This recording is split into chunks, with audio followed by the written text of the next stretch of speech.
put a link to the agenda in the chat for people if they want a direct link to it? Is there a way to do that? For other participants? It should be. We don't have a chat feature with a webinar. Okay, yeah. That's right. That's right.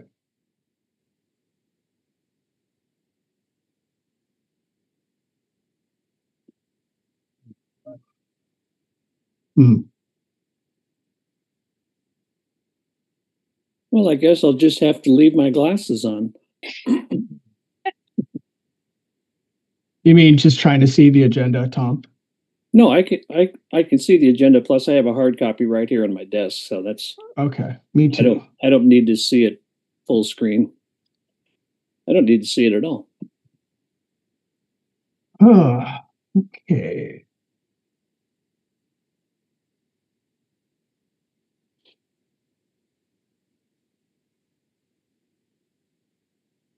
Kenneth, as far as housekeeping goes, did we have much public comment tonight?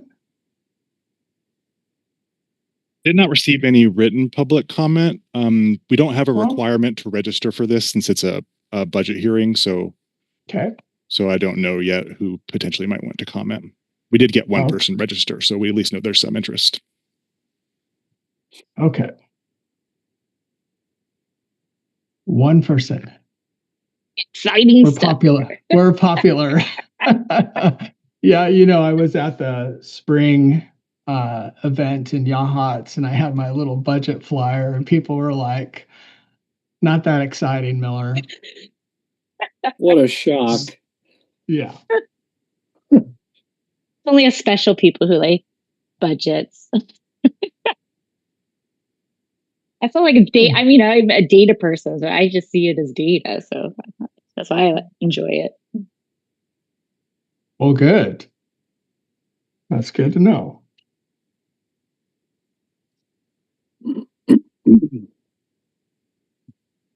Kind of one of those terribly important but unexciting things, I guess. Commissioners, we are at 6 p.m. If you are ready, then I'm going to start the recording. Yeah, sure. Okay. Recording in progress. All right. I'm going to call opening the May 26, 2026 budget meeting for Lincoln County. We'll start off with a roll call and then election of officers. Kristen Dawn? Chair, present. Tom Budget Fulmer? committee member. Present. Commissioner Miller? Present. Commissioner Walterchuk? Present. We have a quorum. And we will now start off with election of budget committee officers. Does anybody wish to make a motion? Kristen? I would like to move to elect Commissioner Chuck as chair. And sure, I'll second that motion. Okay. We have a motion and a second. Any discussion? No discussion. All those in favor? Aye. Aye. Thank you. Congratulations, Thank you. Walter. Thank you. I would, And then, I would maybe motion we make Kristen Dawn vice chair since Tom was chair last year, or I'm open. I would love to elect Tom as the vice chair. I thought he did an excellent job last year. Okay. It's fine with me. I would second that motion to make Tom Fulmer vice chair. all right. Thank you for that. Well, wait a minute. Wait a minute. I was going to nominate Kristen Dawn as vice chair. Oh, see? All right. Telling you. Well, we have a motion and a second. So, Tom, I'm sorry, but you'll just have to be vice chair. But actually, we'll, do we have any discussion? We have a motion and a second. No, thanks. Okay. Yeah. All those in favor, say aye. Aye. Aye. Thank you. Thank you, Tom. All right. Oh, sure. Now we'll go to the budget message. We'll have Lennon, Mr. Pierce, finance director, and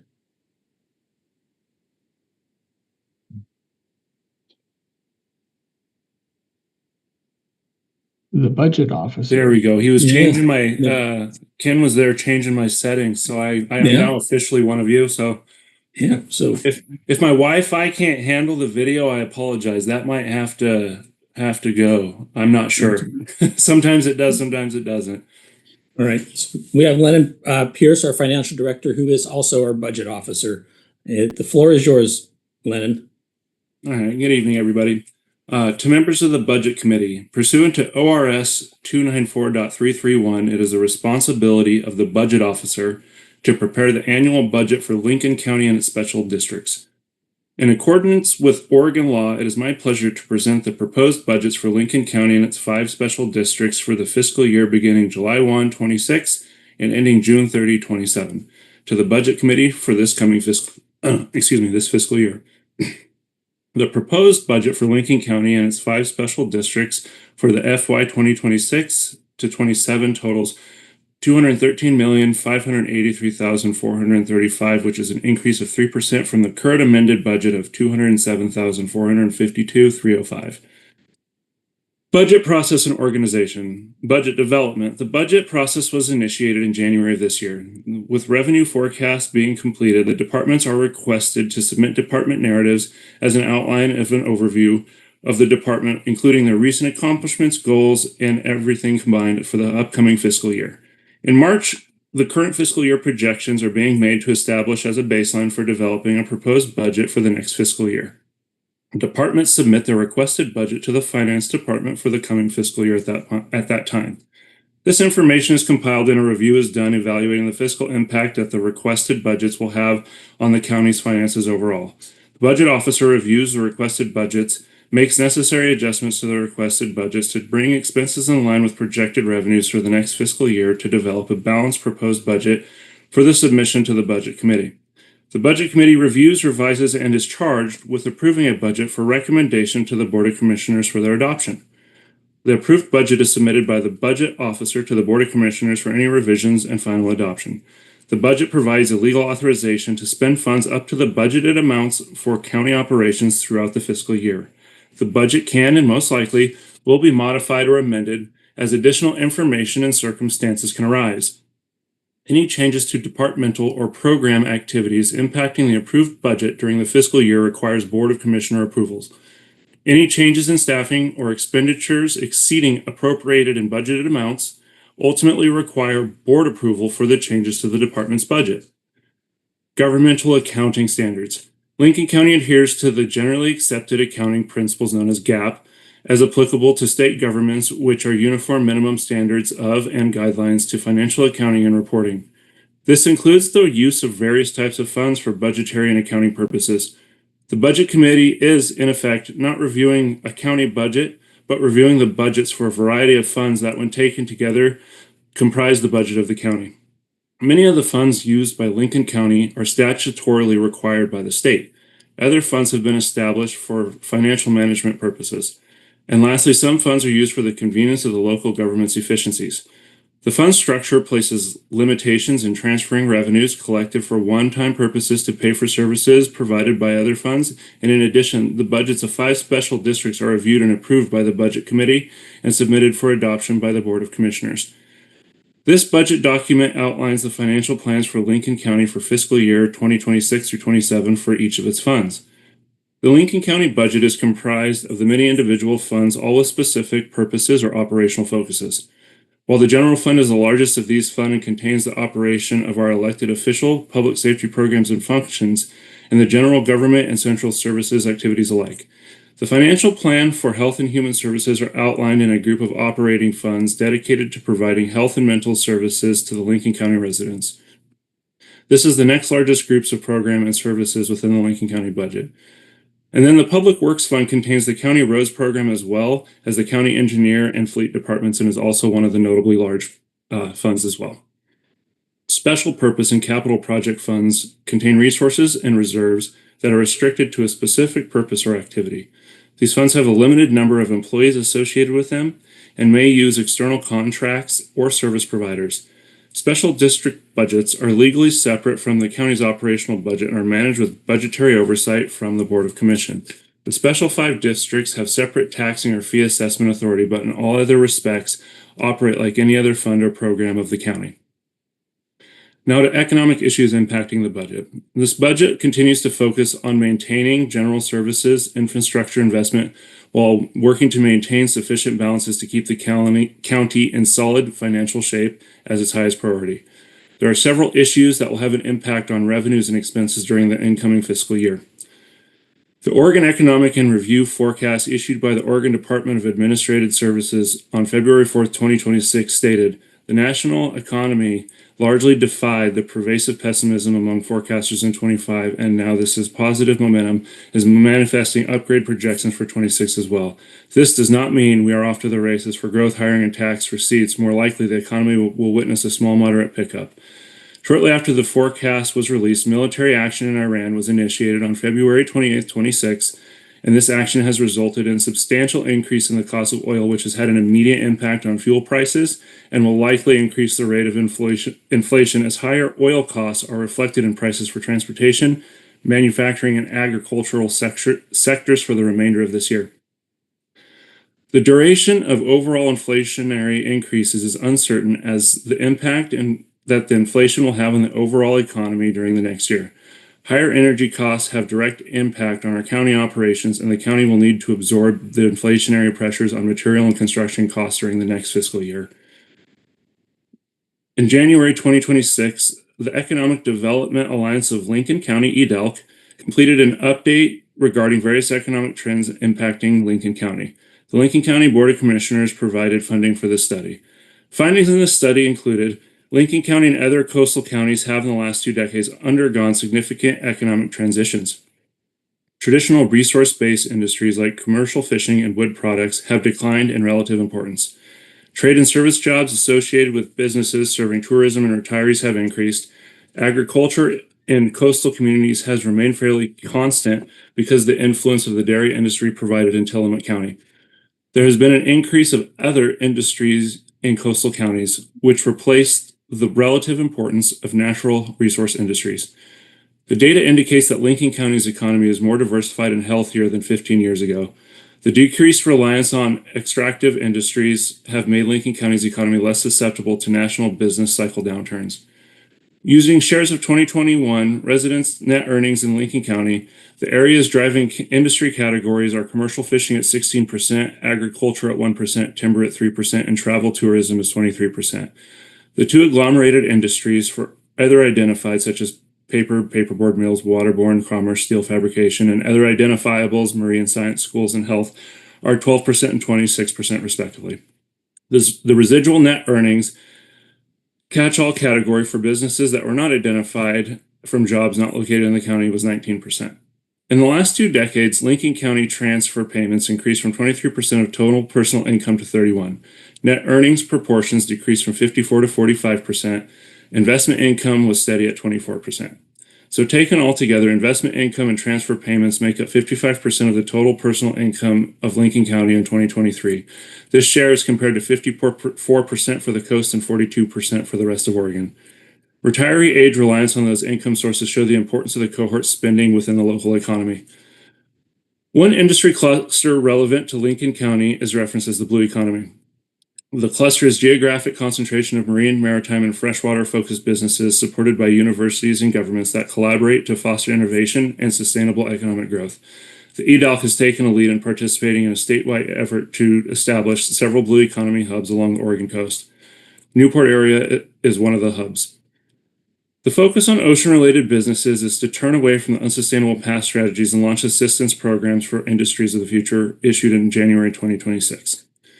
Housing affordability is a problem for filling new job openings within the county. Cost and availability of childcare and presence of broadband services for remote working and telemedicine are also concerns of potential worker-client attraction. Skilled jobs will largely need to be filled with incoming families and workers because of limited mobility within local labor force and outmigration of educated young adults. These hiring problems ultimately negatively impact business growth and economic goals. Looking at demographics, Lincoln County and the coast population continues accelerating away from young families raising children and moving toward retirement age population who have either stayed in or relocated to the region to enjoy the environment and the quality of life. The population is growing in Lincoln County and on the Oregon coast. However, the increases are demographically in older age groups. The net migration growth is coming from the national quote-unquote boomer generation age cohorts. As these people reach retirement age, they come to the Oregon coast seeking a higher quality of life, and most migration is coming from California. Curry County has the highest county's growth of retirees, but all coastal counties are experiencing an aging of the populations. Wealth, while defined by total personal income, has increased at Lincoln County and the coast because both population and per capita income have increased in recent years. However, household incomes are lower than the rest of the state. There are more people working in lower wage brackets, and in addition, there are more part-time jobs at Lincoln County and the coast than statewide. The poverty rate at Lincoln County and the coast is higher than in the rest of Oregon. Federal funding and the local projects. There has been a significant shift in the availability of federal funding to assist communities in addressing infrastructure needs. A number of grant programs at the federal and state levels have had funds frozen or programs have been eliminated that would otherwise be available for programs and major infrastructure projects for local governments like Lincoln County. This has impacted several programs in the county, ranging from public safety to health and human services. And these actions will mean more reliance on local funding, bonds, fees, and rates to finance much needed infrastructure projects going forward. On a brighter note, several projects' funding sources have previously committed funds to local communities. This is an area that will need to be closely monitored by impacted departments to address any financial adjustments that need to be made in the budgets throughout the fiscal years and in the future. Strategic goals and strategies. The proposed budget reflects the changing economic and political environment which the county is operating in, and more importantly, anticipates that this environment is going to continue for the foreseeable future. With that in mind, there were several key principles used to develop the proposed budget. These principles are: they align with county financial policies. The county has adopted financial policies to guide management in making sound budgetary and financial decisions. With very few exceptions, staff has adhered to these policies. A hiring freeze. Due to uncertain financial uncertainties, the Board of Commissioners has imposed a hiring freeze to control expenditures as a way to address any revenue shortfall in the general fund. The policy will be reevaluated as part of the review of the financial condition of the general fund entering through the 26-27 fiscal year. Approval of a special option tax for veterans occurred in November 2025. Voters approved a 5-year county tax levy of 3.5 cents per 1,000 assessed value to support the Veterans Service Office operations. Please see the departmental narratives throughout the budget for specific departmental goals and strategies. So the summary of financial activity for fiscal year 25-26. With various uncertainties regarding escalating costs and concerns about meeting revenue projections, the county is currently working under a hiring freeze for departments funded out of the general fund. Any open positions are reviewed before those positions can be filled. This has had an impact on keeping personal costs below budgeted amounts in numerous departments. The savings in labor costs have been offset with the need to provide additional funding for several projects due to escalating costs, including the animal shelter, unanticipated elevator costs for the jail, cost of fuel within the county's fuel station being down, has now required the county to purchase gas at higher than normal bulk prices, and expenses for the Lincoln County Health Centers. Health and Human Services has been negatively impacted with the loss of funding from several state and federal sources as the federal government shifts its priorities from funding to state and local governments. This may require a short-term interfund loan from Fund 209 to address shortages in Fund 216 Lincoln County Health Centers to cover this. Transient room taxes have been trending downward the past fiscal year, but the tourist season's transient room tax, starting to be recognized with the commencement of spring break, has shown that tourism strength may still be present within the next fiscal year. Time will tell. Other operating funds are running within parameters. These changes in financial conditions impact the projected beginning fund balances available at the beginning of the fiscal year 26-27. Summary of the budget. The county budget for fiscal year 26-27 has a couple of structural changes from the previous year. 2 new special purpose funds have been established in the proposed budget. Fund 106 Parks Department has been established to assure the transient room tax collected by the counties are appropriated to parks and are utilized within the park services. In addition, Fund 226, which is the Veterans Service, is being established to segregate the funding from the general fund as a result of the local option tax approved by voters in November in order to support these services. Both of these departments are currently part of the general fund. Property taxes. Property tax revenue is the single biggest source of revenue in the county. The county's permanent tax rate remains $2.8202 per $1,000 of assessed valuation. The Treasury Department has estimated that property tax revenue for the county, including special districts, will be $34,233,842 for the fiscal year 26-27. Other revenues. Other major revenues include intergovernmental revenue, grants and payments received from federal, state, and other local governments, a 12% transient room tax, permits and fees charged for specific activities in the county, and charges for services, amounts charged for direct service that the county provides for the departments. The proposed budget addresses the balancing of rising costs with the need to maintain services to the community members in Lincoln County with relative flat operating venues.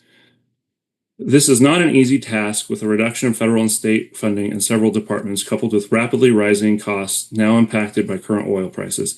It is difficult to project how these oil prices will continue to impact prices for other materials and services throughout the course of the fiscal year, though.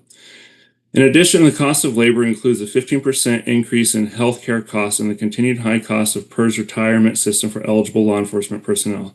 The proposed budget includes a 3.5% cost of living adjustment for non-represented employees and adjustments as negotiated for those employees in bargaining units for the 26-27 fiscal year. Staffing levels have held mostly steady in the proposed budget due to the temporary hiring freeze implemented last fiscal year.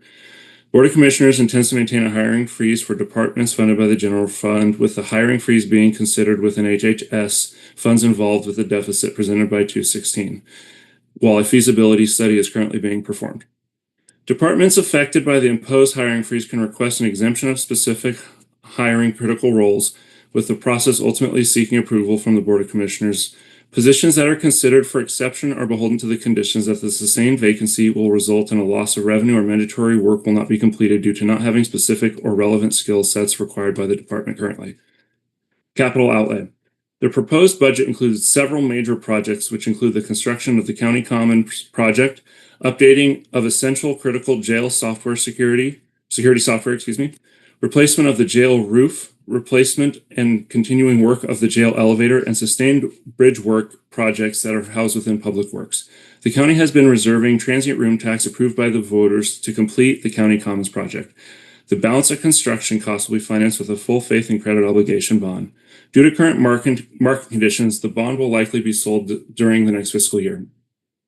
At that time, a supplemental budget will be proposed to the Board of Commissioners to adjust the budget for the County Commons project and recognize the receipt of funds once this obligation occurs. The debt will be paid back using future transient room tax revenue.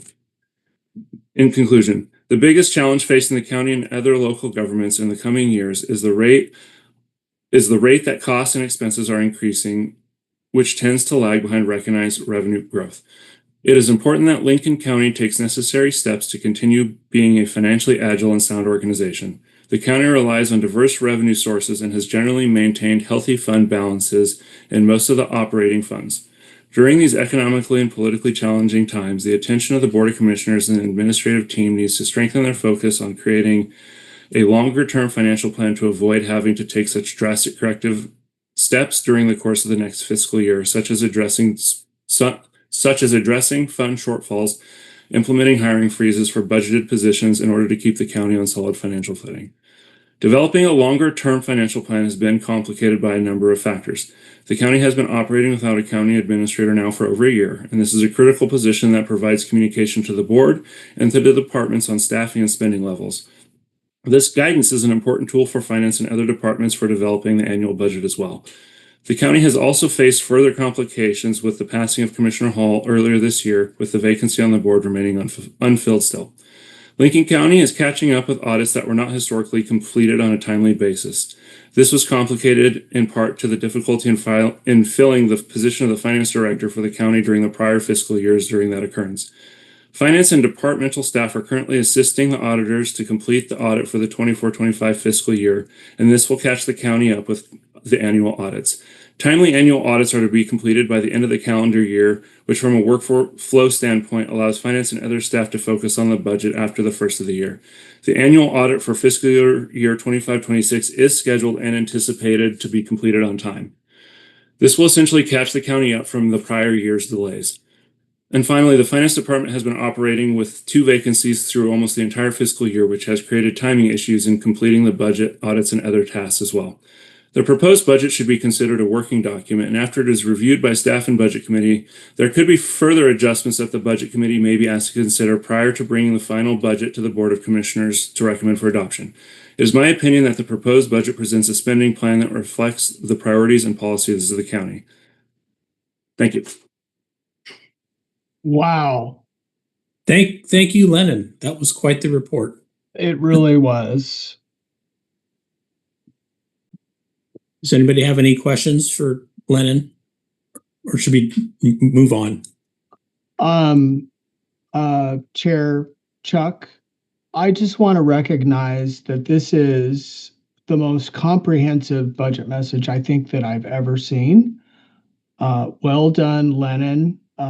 He integrated EDALC's financial study. It's just so impressive. I mean, it's so comprehensive that depending on how much the budget committee is really dived into this in advance, I would understand, as we move through the week, understanding everybody's time to kind of figure out what they want to dive into and if they want to dive into it.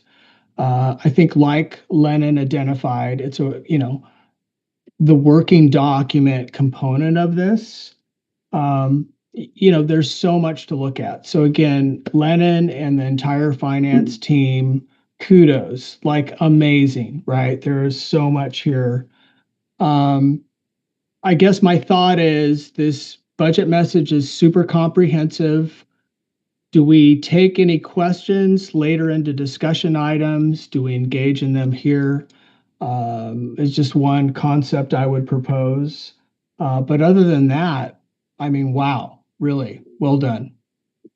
Thank you. I concur. We put a lot of work into this. I concur with Commissioner Miller. That was 27 minutes of thorough and very pointed, accurate, I believe, budget presentation. And thank you so much, Lennon.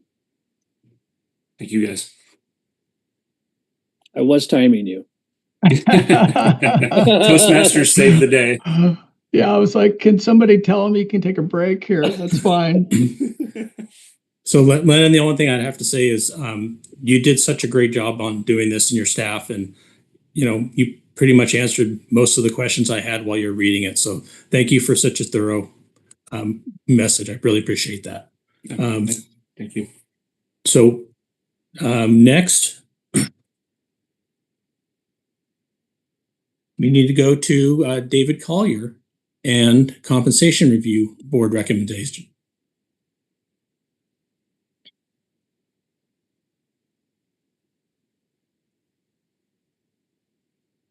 David, I have promoted you in the 2 compensation committee members I see in participants to panelists.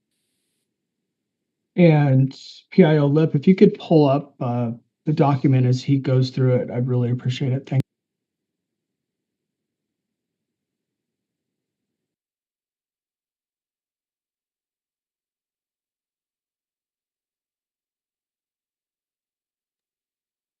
you. Thank you, Chair. Can I go ahead and start? Please do so, David. All right. So with me, I believe I have all 3, I have 2 of the 3 compensation board members who, and before I turn it over to them for the recommendation that they've made for the budget committee, I want to thank them all. Tiana Alcader, who served on the board for 2 years, the last 2 years, and then Tiana DeVries and Joy Gutnick, who have actually served on the board for the last 5 years. It's been great having the consistency of having the same members, people that understand the process and understand the work, and that are so easy to work with. So I want to make sure that I thank them. And now I'm going to turn it over to the chair of the compensation board, Tiana DeVries. and let her do the presentation. Hello and good evening. Everybody can hear me? Yes, we can. Great. Thank you so much. So in front of you, you have the background and information that the committee reviewed before we made recommendations. And you'll see the process that we went through and how we compared and reviewed all of the elements for compensation before making any decisions or actually recommendations as well. Not sure if you want me to go through each of those 8 things or if you're good with where they are. Kind of could like zoom in on the document a bit more. Yeah, thank you. Sorry.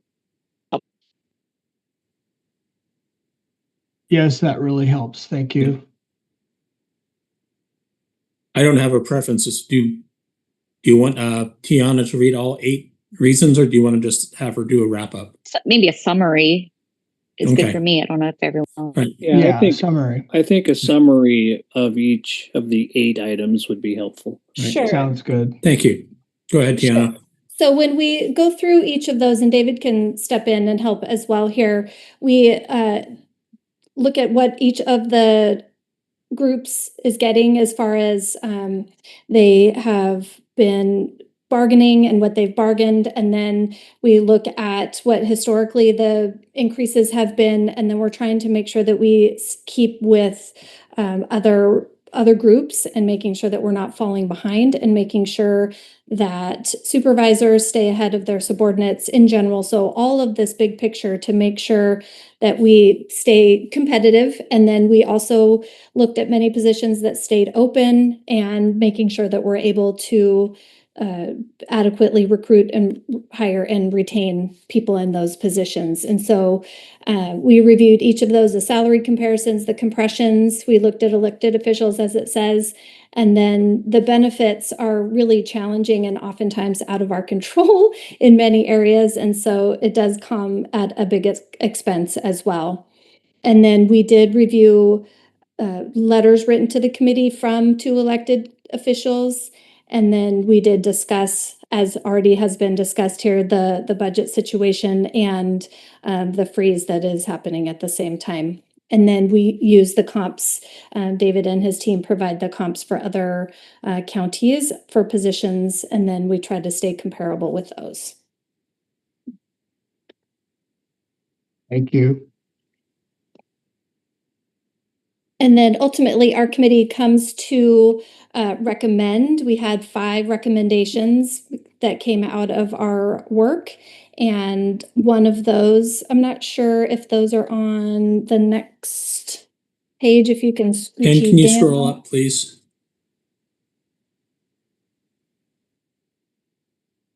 And then you keep going.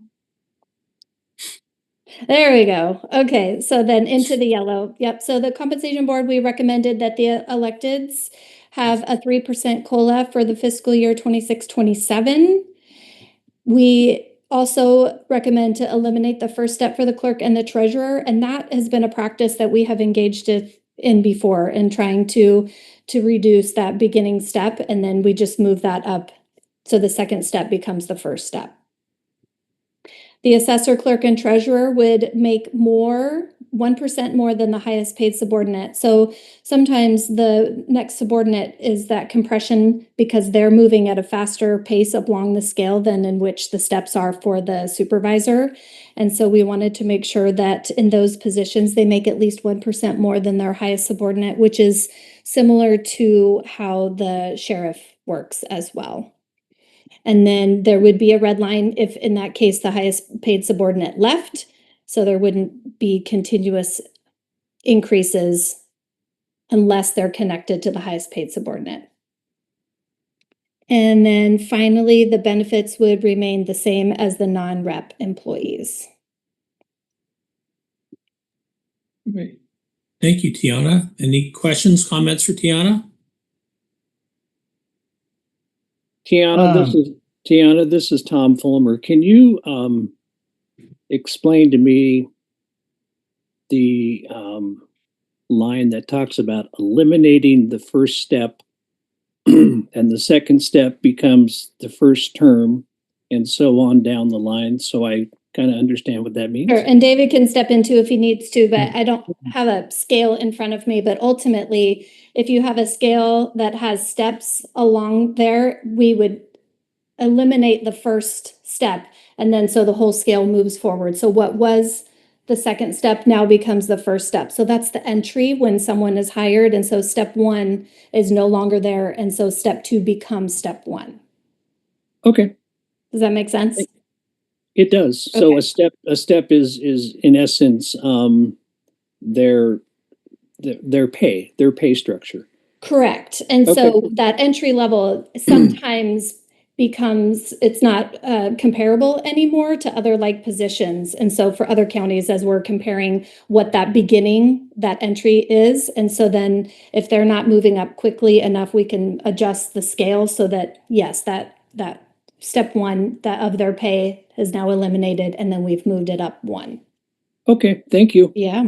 Tiana, but it still ends at the same step or or does it all shift? Is there an extra?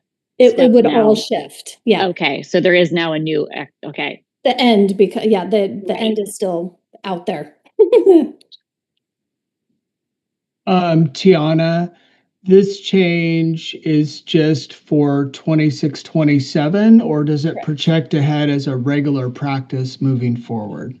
26-27, and then we meet every year in the spring to see what the bargaining units have come up with and what the area comps have come to, and then we make recommendations to the board again. We do it each year.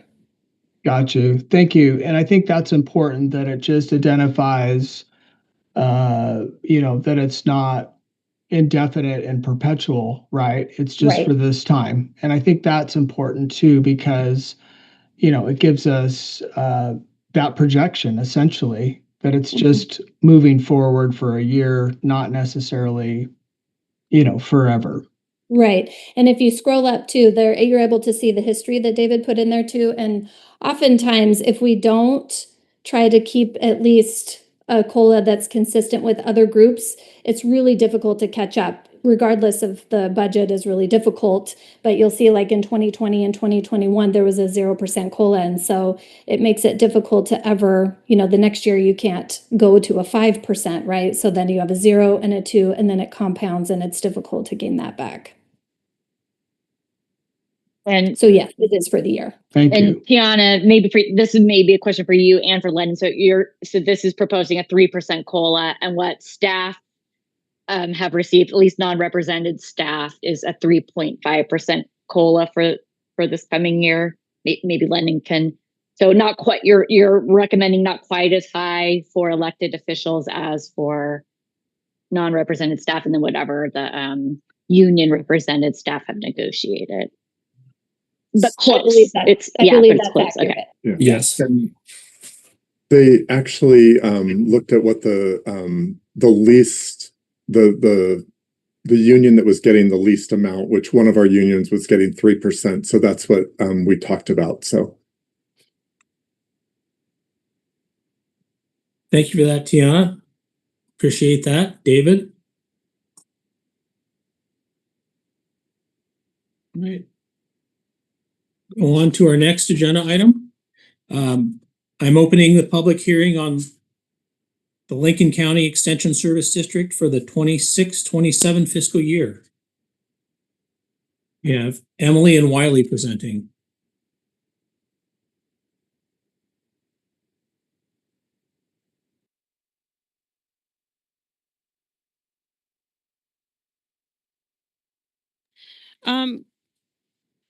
So Ken is having trouble with his Zoom controls. So I don't know if Wiley and Emily can unmute.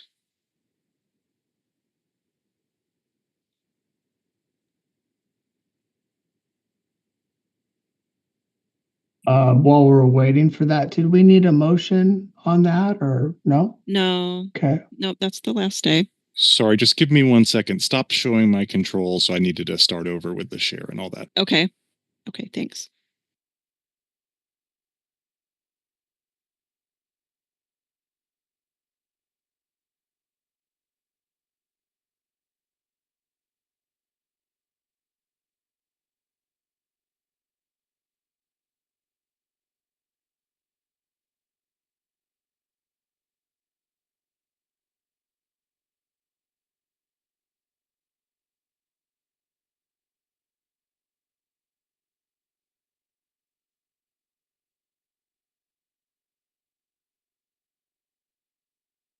Okay, Wiley and Emily have been promoted to panelist and should be ready whenever you guys. Yay. Hey. Welcome, Wiley and Emily.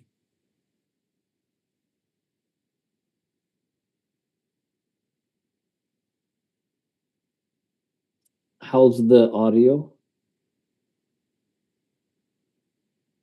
Can you all hear me? Yeah. We can. Yes. Can hear you both. Yeah. Yeah. All right. Good evening. Thank you for having us. I'm not sure if our budget proposal will be shared. I wasn't given a directive of anything, but I can certainly share my screen Kenneth, as needed. yeah, if Kenneth could pull that up, great. Yes. Either way. We don't, I don't have that. May I share my screen? Yes. Yeah. Thank you, Ken.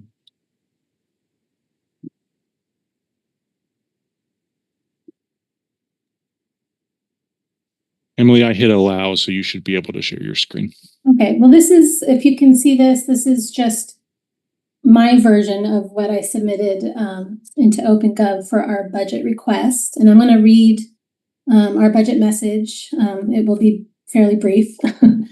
This budget portrays the expected financial performance of the Lincoln County Extension Service District for fiscal year 26-27 and shows the operations of the district. The Extension Agency for Lincoln County is operated in conjunction with Oregon State University and the Extension Advisory Committee.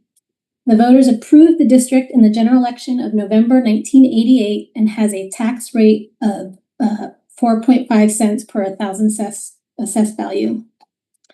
In conformance with Oregon Revised Statutes, Chapter 294, this budget is balanced between its revenue and expenditures.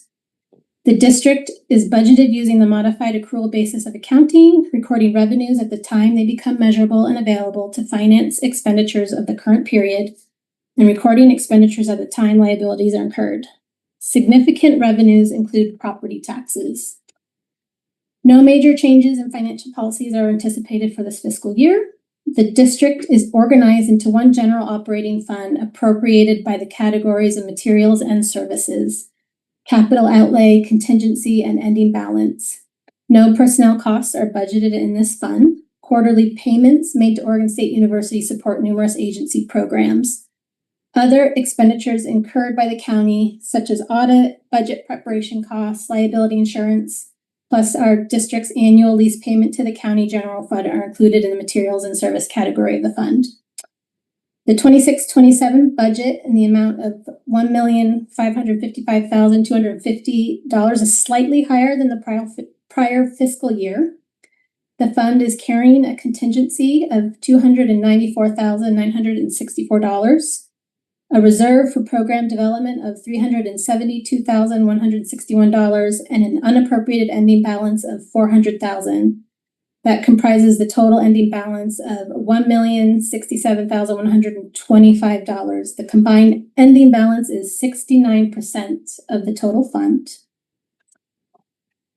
That is our budget message, and I just had one prepared sheet I wanted to share. This is just, we have our program impact report is on our Lincoln County Extension website. It's also on the budget OpenGov as an attachment, but as a collective, our community impact at a glance, we've gotten $203,000 in awarded grants to power local programming and community initiatives. We've done 354 community connections. That's tabling events, workshops, outreach efforts across the 8 programs that we have. We've gotten 9,090 volunteer hours from 105 volunteers, and that's an estimated amount of $331,000 in community value.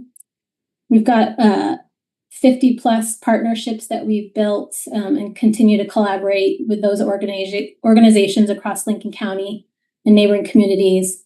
And then just in our office alone, we get a lot of people that call, walk in, and emails, roughly about 36 community interactions each month. And that's with 12 Oregon State University Extension employees in Lincoln County. So that is our snapshot. Emily, can I ask a question? This is Tom Fulmer. Yes. Can you give us some examples of the $203,000 to local programming and community initiatives? What are some of those? Yeah, we've had our SNAP education program, which we still had a little bit of funding, as you probably all are well aware. Some of that SNAP funding was discontinued from the federal government, but we still had some of that money that's being used until September 30th. And then our small farms program has gotten various grants in the community. I think one of them was upwards of $60,000. So she could provide various research projects along the coast in Lincoln County. Just a lot of smaller grants that have added up for us to be able to do certain research projects and other community outreach. Okay, thank you. Is the Lincoln County Fair in that 203? No, that is a separate contract. Okay. Yeah. Okay, that's what I thought. Okay, Yeah. Thank you. And Tom, can I piggyback on your question a bit? Emily, today I was participating in the COAD, and we were talking about wildfire preparation. Could you just briefly talk about, I forget Aaron's last name, and how he serves Lincoln County and providing wildfire? Yeah. Talk about that just a quick second. Yeah, so Aaron Groth is our fire specialist. He services Lincoln County, Tillamook County, Clatsop County, Polk, Yamhill, a couple others. So he has a very big region, but he does spend a lot of time in our county providing the very thing that you were a part of today, Casey, because we request that. And so he's always happy to come and, comes in person and does a lot of outreach events with the Spanish and Hmong population. And then anytime, people ask him, he's been to Yachats and Lincoln City during emergency preparedness fairs to give outreach presentations. Maybe Wiley has a little more to share. Yeah. Aaron has about a 9-county service area, and that also includes Columbia. So he gets out into the valley. He'll do, his focus is preparedness, but he'll also support the controlled burn workshops to help people work on those. He's done some work with our fuel reduction group. Aaron is a Spanish speaker from his time in the Peace Corps. And we know that a lot of the fuel reduction requirements it's a manual labor effort, and the Spanish language is very important to serve that up. A lot of the community are Spanish speakers, so Aaron has done some work there to include making. They filmed controlled burns and fuel reduction, and he did the Spanish version of that, so that could be shared. Especially the safety that goes along with that. Yeah, thank you both. I mean, I guess my thoughts are just, so much, so much community value provided by Extension. So appreciate it so much. Thank you. So at this, nothing else from the committee? Thank you, Emily. Thank you, Wiley. Thank you. Yeah. Thank you. Thank you both. So at this time, I'm asking if there's any public comment on the Lincoln County Extension Service District. If you do have a comment on the district, please use the hand raise feature.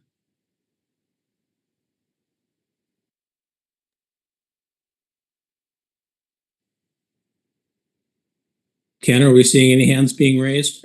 No, sir. Okay. Last call. Any comments for the Lincoln County? I'm sorry, for the Extension Service District? Okay. Seeing none, I'm closing the hearing. Is there any budget committee discussion on the Extension Service District? was great. All right. Always appreciate extension. We do. Thank you. Yeah. Appreciate Thank you, all you do Chuck. for the county. Thank you. Thank you. Okay. And I'd like to thank Lennon and his work. Emily does all the prep for the budget and works with your staff. And it wouldn't happen without that coordination and partnership. I'm kind of like a blister. I show up after the work's already done. And so, and also I'd like to thank the budget committee for your volunteer work in this capacity, and the commissioners for your work in supporting us year round. It's greatly appreciated. Thank you guys for your hard work. Thank you, as Wiley. well. Thank you, Wiley. Have a good day. Emily used to help me with my budget at Oregon Department of Fish and Wildlife, so I know she's a budget expert. Nice. All right. At this time, I'm opening the public hearing on the Lincoln County Solid Waste Disposal Service District for the 26-27 fiscal year. I think we have Mr. Paul Seitz on board for that one. Yes, good morning, or good evening, excuse me. Lincoln County Solid Waste District. I'm assuming you can see the screen that I'm sharing. Paul, I think you have to request to share. Oh, hang on. Thank you. We did see something there, though. Yeah, we did There we see go. it. Okay, We good. did see it there. There Okay. you go. Okay. Everybody's good? All right. Yeah. Yep. Hello, Paul Seitz, Lincoln County Solid Waste District. So we're going to fly through this real quick on the program that it is. The Lincoln County Solid Waste District is funded by $4 a ton tip fee at the landfill, basically. Our three hauling companies collect that, and that is the majority of revenues. There's some miscellaneous grants and other funding, such as at cost, things that I get reimbursed from the U.S. Forest Service. But for the most part, the bulk of the funding is the $4 a ton tip fee to operate this program. The main focus of today's presentation, I think, really is partnerships, and that's where we take this little bit of money that we do get and we extend it as far as we can. The community do as much as we can, and those programs are the Forest Enforcement Program, which is basically, I'll kind of get some details as to how we spend this money in a moment. The Forest Enforcement Program, which is basically illegal dumping prevention. The District Administration, which is meeting DEQ regulations. The Solid Waste Advisory Committee, which is how we serve both the community of the cities and the county. And collaborative education events, such as the things that you see, like household hazardous waste, illegal dumping prevention, some other community service, like I mentioned, U.S. Forest Service. We also do operational work at the landfill, although there's no budget money involved. And there's disaster debris management that we assist with, also no money involved directly on that. Now see if I can go to the next screen successfully here. So the Forest Enforcement Program, basically this program is, my notes in front of me here. Our partner is the Sheriff's Office and 14 timber companies, which make up the Association of Concerned Landowners. They pay for about half of the salary of a deputy. And the district pays the other half. We get a little bit of money from ODFW, and that allows basically the gates to be left open for the public to utilize our lands. And we go out and patrol it, make sure illegal dumping and other things that we don't want to happen in our community get stopped. So this program funds that. The whole idea is based on Oregon Department of Fish and Wildlife's Access and Habitat Grant Program. And so this summer we're going to do a clean sweep. We'll spend a little more money on the timberlands, because our intent is when we close the gates for fire season, I've kind of made a request to the timber companies, why don't we leave our forests clean this year? So we will be spending a little bit more money out there so that in fall, when people go back out, we don't have the illegal dump sites, and we really focus on those who wish to dump in our area come fall on a new program. Going on. Community events, we spend the other big chunk of money in basically the areas of this. Our partners in the community events world are our haulers. They are really a great partner in, they provide like the compost free giveaway for Earth Day every year. They have the location for household hazardous waste events. We host the tire events with them, our mattress events, which are coming soon to you. And they operate depots for recycling. All these are done within the regulations of DEQ, and the district funds some of the background of those programs, such as the tire event, household hazardous waste event. But I also want to mention our partners of OSU Extension Service, the same folks you just had on a moment ago.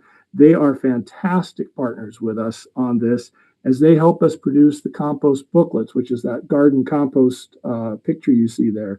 And the reason why there's a bug on the frame is because they help us do the pesticides reduction booklets, which we call Insect Heroes.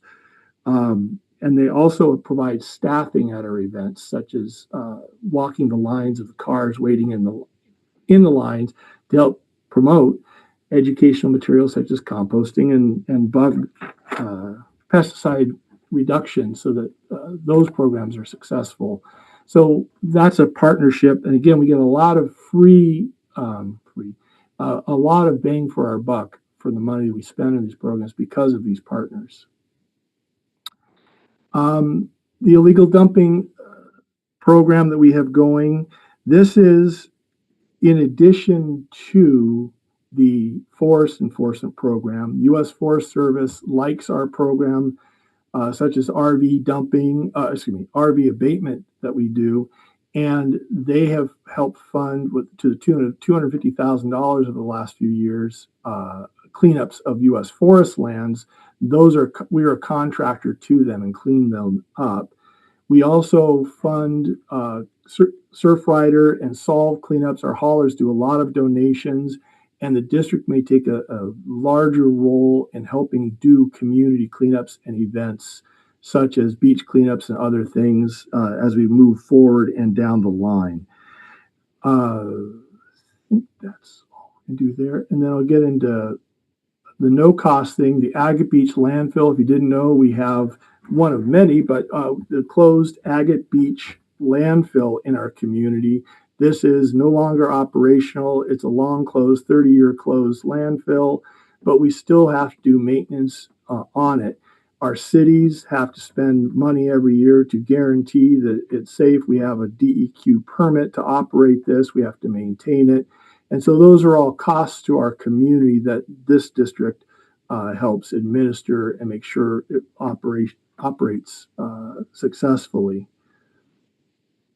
And then lastly, I'll throw out some numbers and some things for you to actually see results of. So the RV abatement program, we went to the board about 3 years ago and asked for $500,000. The district had a boom time a few years ago. We had some money that was sitting in the bank, and we decided to spend down about $500,000 of that on RV abatement. For those who may or may not have been here at the time, we had an RV in every turnout. It was quite incredible. It was not the prettiest of sights, and many of them got left on our roads, in our parks, and up in the forest areas. And so we started cleaning those up. And over the last 3 years, that $500,000 is joined with another $250,000, as I mentioned, from the U.S. Forest Service. And we cleaned up about 100 RVs, about 40 other boats, trailers, and other vehicles. And it's hard to see in this picture, I apologize, but the idea of the scattergram there is just to show you that it occurred all over the county, not just in one place, not just in one city or one area. It really was everywhere. We've kind of got on top of it, we don't have the a high influx of incoming RVs, but we are continuing on our efforts in education, cameras, through code enforcement, through law enforcement, to help reduce so that there's not an incentive to re-offend, if you will, in the program. So that is kind of a success story that we have going. And see if there's any other notes I wanted to cover real quick.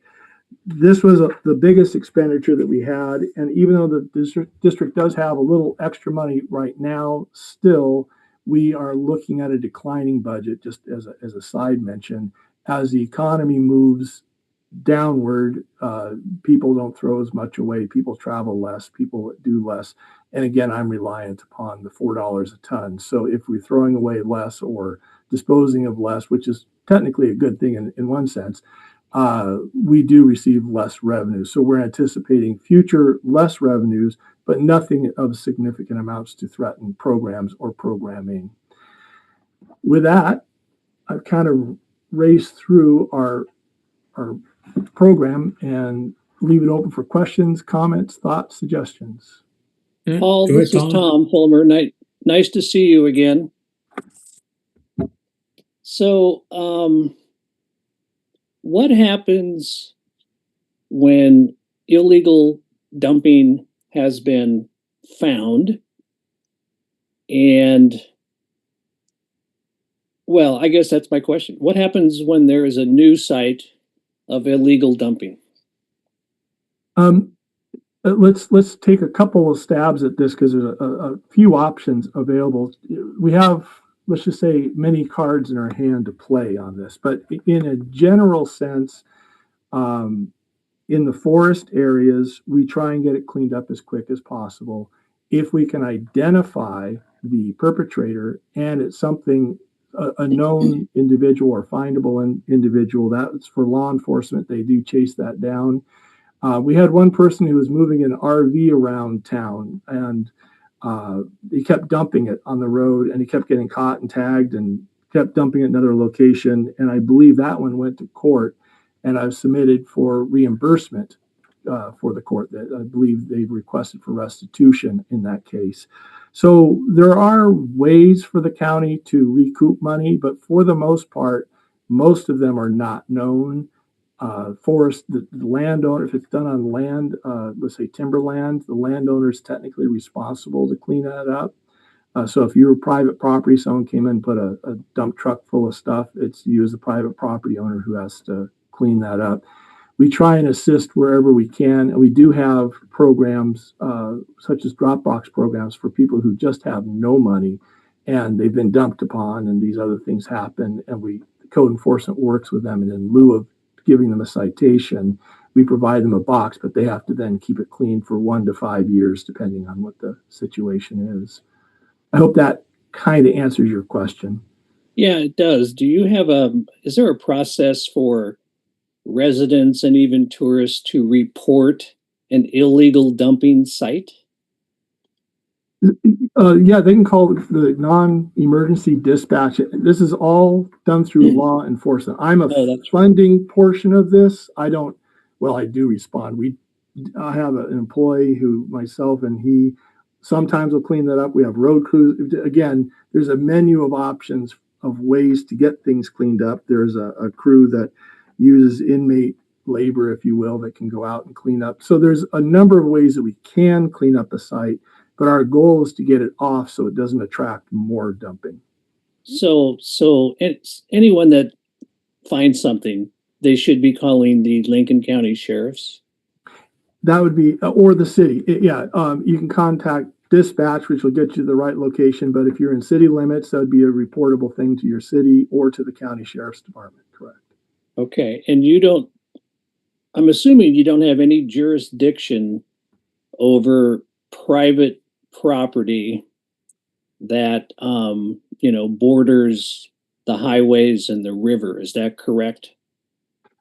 Yeah, private property is private property. Now, a person's been dumped on, they need assistance. Again, we have to be invited on for the most part for private property, or code enforcement can come. Again, this is through the sheriff's office and say, gosh, you know something, you've been storing that pile of stuff for a long time, you need to clean it up. Yeah, I asked that question because I live up in Tidewater, right along the river. Mm-hmm. And I'm sure code enforcement has been contacted, but there's an abandoned property about between milepost 8 and 9. that is full of RVs and trailers. The place is falling apart. There's right off high. You can't miss it when you're on Highway 34 going up and down, and it's something that all of us going up and down 34 have been watching and seeing for at least 5 years, and nothing has changed. So this is you're talking about just past Grizzly. What's the name of the road? Anyway, there's a turn in the road. I think I know exactly the location. Yeah, you do. It's hard to miss, and be nice to get that cleaned up, but sure. It doesn't sound like that's something that Lincoln County Solid Waste does. It would not. Well, I may be involved in the background. I go to the code. I'm a guest to the code enforcement meetings, which is really nice. I'm kind of honored to go to those meetings, and I do hear of these discussions. Why I know about it. And often I'm involved in the funding, or they ask questions about what codes, regulations are related to solid waste, how we get hold of DEQ. So I am involved, but really, truly, all of these would be sheriff's office discussions or questions, whether it's their civil or their regular patrol. Okay, thank you. I have a question, Paul. So for this proposed fiscal year budget, how many RV/autos/boats do you think you could afford to remove, generally speaking? So in this upcoming budget, it's an interesting question. I'm going to back up the train one station. I have basically put out a memo to our board and it's just in draft form. It hasn't been finalized yet, that we have spent the $500,000 they initially told me to spend. It hasn't been fully spent yet, but by the time the fiscal year comes to a close and we get into summer, it'll have all been spent. And that's where that little map came from, the little picture I showed you, all the dots. And so I need to go back to our board probably in January and come up with a new proposal for this. So when you ask the question, I did leave some funding in there. We do offer one RV per city. So each city gets to request this because all my funding is spread across the county, including cities, my revenue. So each city gets basically an RV. The county get one or two in that. So let's just say we're less than 10 in this next year is the goal. I will probably dispose of more because if people fund it themselves, like ODOT, they'll frequently call and say, hey, Paul, can you get this? Or can we work on we will work together and we, again, use partnerships to get more. Or if a property owner says, I don't know how to do it, but would you clean it? I'll pay for it. Those would be ways I can do additional on top of that, but probably about 10 this next year. It's such a high visibility program. It's really impressive, but it's also one it would be great to find more money for. I mean, hopefully the problem starts decreasing over time too, right? So I mean, that's the other bit. Correct. And just to kind of piggyback off Ms. Dawn's comments, Mr. Seitz, can you talk a little bit about, you've obviously done a lot of work with RV abatements. Do you feel, though, that it's kind of trending downward? What are your projections, at least in what you've accomplished and what you've seen? Yeah, I would say the pandemic brought an epidemic that was unforeseen, and wow, it was a wow. We will not see that again. And the thing that we're kind of leaning into now is the sources. There's always going to be several sources of them, not all one source. It's not all homeless or unhoused. It's not all chop shops. It's not all drug dealers dumping them in the woods. There's a whole variety. But as we kind of are approaching this, we've been taking on one group at a time. And I believe we're going to make inroads with the chop shop kind of group. That if you're going to cut up one and go stick it in the woods and dump it, that's kind of the group we're going after in this next 5-year kind of thinking. That would be from the sheriff's office, from the haulers, from all of us working together on it. We're kind of putting together a program, and U.S. Forest Service and I every time someone advertises, hey, I'll dump your RV for you for free, we send them letters and we try and contact them. We try and get hold of them on social media and we try and notify folks. So that's where the energies go. And then we also have cameras. And so that's the other area.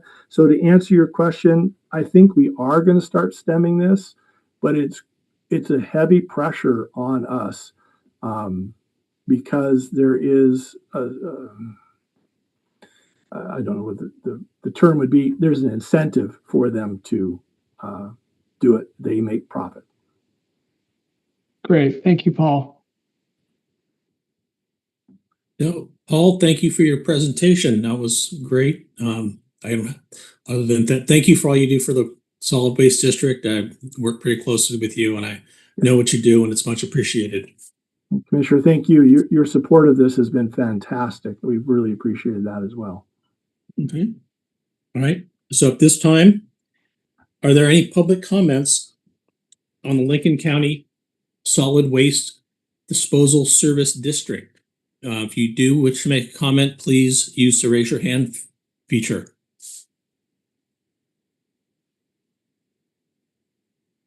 I don't see any. Ken, are there any raised hands? I don't see any, Commissioner. Okay.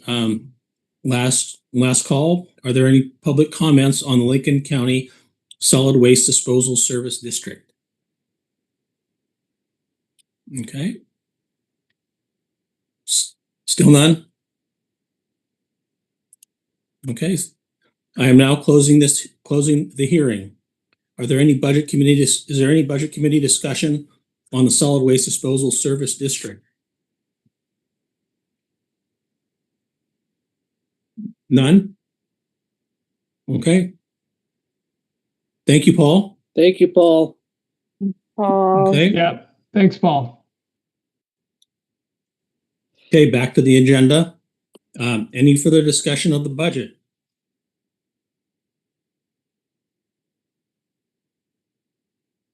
All right. Commissioner Check to just say asking about general comments. Yeah. Questions. Thank you. Any further discussion? Yeah. I have a couple, just a couple clarifying questions for Lennon. Okay. And so one, is Lennon Yep. available? Okay. So I had a question regarding the transient lodging taxes and with the change at the state legislature, this last legislative session that changed the percentage that counties or local governments can use for things other than just marketing / tourism. And I know, so I was confused whether that money is, now that we are going to have an increase in percentage that can be used for other things. I was confused if that has already been allocated to parks or if that has not yet been allocated, decision on how that will be, those potential additional monies might be spent. Let me know if that question makes sense. Yeah, the original allocation when we cut out parks from the general fund to be a standalone to support this had savings from the over the course of the last few years of the TRT that was saved for them. That was the primary purpose of that. So as far as the future, the recalculation for if they're going to receive it for parks yet or not, no, that discussion hasn't quite happened yet. I would work with Jane Welch, the treasurer, because she helps determine the money that comes in and the allocations of that. We work together on that when the time comes, once we start getting receipts. So as we start to get receipts, we'll look at that more closely once that time kind of comes through. I hope that makes sense. Yeah. Can I just interject really quick? So, Ms. Don, so the voters passed, it was an increase, I think, of 2% to dedicate of TRT funds for parks. And so that was a voter approved use of those funds. And that's split. So that 2% is split 70% to parks, 30% to general fund of the county. And that was a voter approved measure. I don't know if that is your question. In the future. That's separate. So I was trying to clarify if the parks one was a separate, I'm talking about the brand new, that's the larger transient lodging tax. split. So in the future, the board could decide to change allocations of how that's used. And so that could be a future decision of commissioners and boards really all over the state if they wanted to, change the allocations. What's currently, though, if it's voter approved, we do have that by ordinance. And so those would have to stay the same percentages. But yeah, certainly they could change the allocation. Thank you both for the clarification. Good question.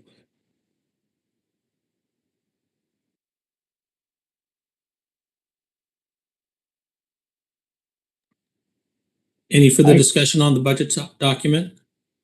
Thank you, Commissioner Chuck. I have a question. Just, like this agenda item, we don't have departments, general countywide departments presenting this year, it looks like. As we project ahead, tomorrow night, for example, is the SLET's Law Enforcement Service District Committee. We'll regroup, it looks like, on Thursday night to continue budget committee discussion. In the interim, should we present any structural questions, general questions to staff, to Lennon, anyone in particular, to regroup moving into Thursday night? Kind of any thoughts on if we're now just diving into this, or we have dived into it and may or may not be ready tonight? How do we kind of push those inquiries into finance or the budget committee and then kind of bring them back or not into our next meetings?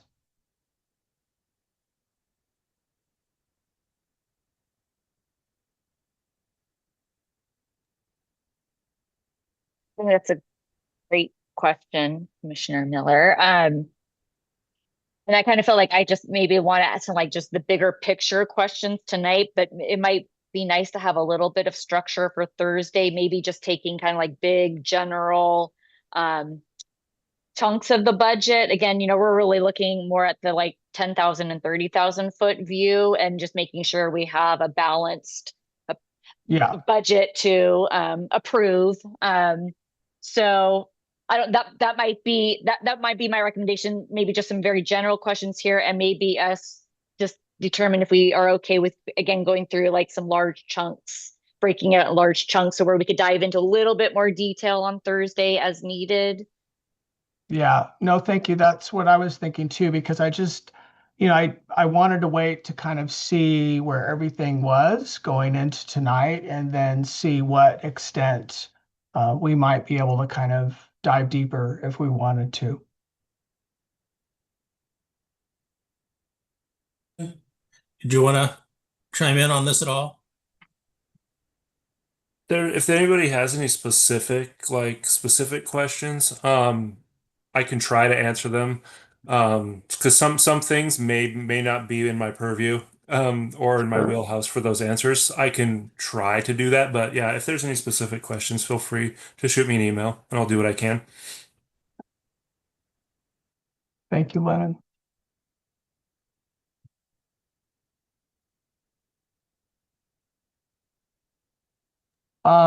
My thought is to kind of finish this line of thinking. I know we do have a placeholder, it looks like, for Friday, but it's possible we might wrap it up Thursday. Yeah. Okay. We are a little ahead of the schedule. I mean, if people have questions now, it might be good to get them out of the way. Yeah.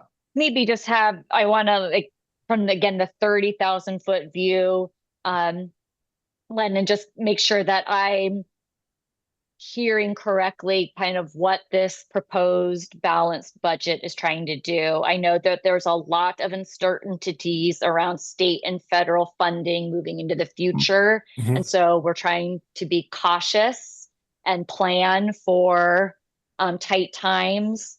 I know we have a lot of uncertainty about the continuing cost of goods, including fuel. And I know we're trying to preserve existing staff, right? We're trying to avoid any layoffs. And so I just want to make sure that that's kind of getting that big picture that we feel like we're trying to accomplish here. And if there's any other ones that maybe I'm missing, I'd love your, I think that's a great question. Yeah, ultimately throughout the year when I was asked various questions, my answer stayed the same, was the goal is to retain the critical services without having to cut those, and to retain employment for the current employees. I didn't want to have to, and sometimes I had a few people ask about the hiring freeze and how that might be more of just a band-aid to a bigger thing. And yes and no, that's a double-edged question, because while it can be seen that way, it's also a strength too, because if we're uncertain for 1 or 2 years, a hiring freeze prevents a much larger, say, a cut to a service that takes years to build back, or cutting parts of a department that takes years to restaff with qualified subject matter experts. So it's a more of it's a temporary, let's measure the volatility and see where we sit in a little while. And to comment on the hiring freezes that we had last fiscal year, that helped us afford, there's a critical jail software, security software that we now have to afford kind of out of the blue. And we're able to afford that now because of the hiring freeze. And it's things like that that have come up that we have, those sorts of requests have had to have been more agilely handled. And so part of this budget is a little more proactive approach to trying to think about, okay, what bigger, longer term projects can we start putting a little bit of money aside now instead of having to ante up all at the end. And so that's what this whole budget does, is it tries its best to retain the employment, retain the critical services, do as much as we can with what we have, and also trying to prevent any major side swipes, fiscal side swipes from unknown things. If we can try to prepare for that a little bit as best we can, that's the goal of this budget. I hope that answers your question. Yes, that's very helpful. And I think everyone's anticipating there's going to need to be adjustments along the way throughout the fiscal year, especially as maybe some more knowns start coming. Yep, that's almost guaranteed thing in county government across the country. Yep. I think to just kind of riff on that question, Ms. Dawn and Mr. Pierce, how difficult is it, from your experience, when we look at projecting ahead to those state and federal funds? I mean, are some predictable? Do some come just suddenly? Is there any kind of predictable or measurable anticipation on those at all from your experience so far? I don't have a longevity in public as much as I do private, but I can tell you that the last 5 to 10 years or so doesn't follow traditional norms for where I would have anticipated certain things. It's a little more volatile, a little less, a little more roll of the dice on some things that I was unsure about. So that definitely plays into the volatility meter going up for that. Okay. It's a volatility meter. Yeah. I'm sorry, everyone. Yeah. That's the challenge. Well, Lennon, I think you pretty much summed it up in your message. I think you've done a really good job of being flexible and also tailoring it so you can look forward to a few things that are going to be popping up. So I think the way you've built this budget and the way that you got it balanced says a lot about you and how you're looking at taking care of the county's finances. So thank you for that. Thank you, guys.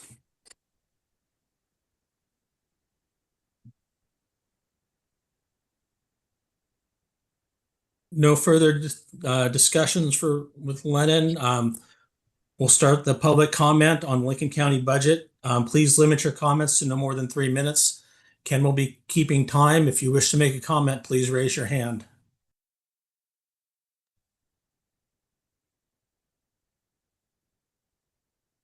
Do we have any raised hands, Ken? I do not see any, Commissioner. Okay.